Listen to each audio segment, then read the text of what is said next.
We've been married for 35 years and have 3 wonderful sons. Up until 2013, I would say we had a blessed life. We didn't have a great deal, but we had everything we needed. Money had never been a problem.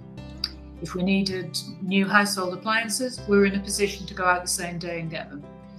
We could leave the heating on all winter if we wanted to. We had many weekends away at the seaside as well.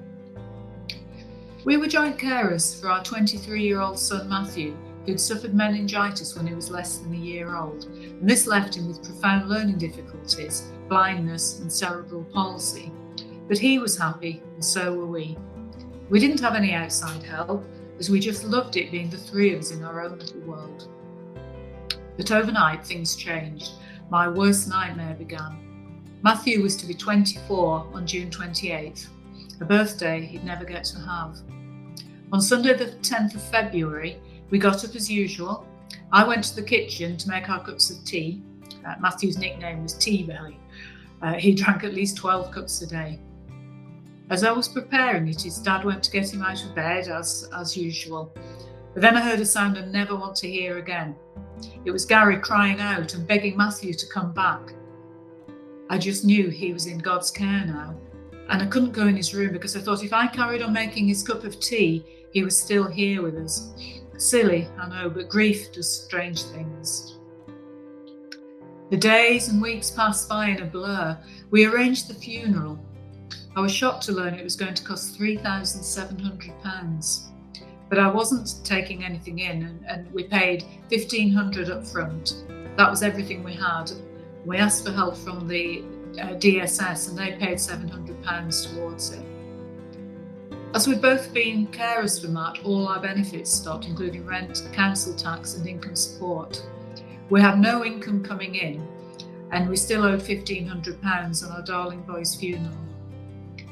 I couldn't let him go knowing we owed money in his name, so we applied for credit cards and paid the funeral home. We took money off them each week for food and utilities and rent. Once we had job seekers coming in, there was no way we could afford to pay the credit companies. Rent was still in arrears, as was council tax. Then the red letters and final warning notices started coming in. So I stopped opening the mail, and I couldn't risk answering the door as the bailiffs were a regular occurrence. We didn't tell anyone about the debt. We were too ashamed. Our sons found out about the rent arrears and the council tax arrears, and they straightened everything out for us. But they have their own homes and families, and we didn't want them to do any more, as it wasn't fair on them. It hurt them too much seeing us both grieving as it was. One day I was thinking I couldn't take any more, and I knew I had to do something. I found CAP. Oh, they were wonderful. They didn't judge us in any way. They really understood. Alicia was so helpful and calm, like nothing would be too much trouble. The first appointment, I felt as though everything might just be okay. It seemed daunting at first, having to tally up how much we owed and who to, as I'd spent 2 years not even opening up the mail. Alicia explained everything in detail and what would be happening step by step.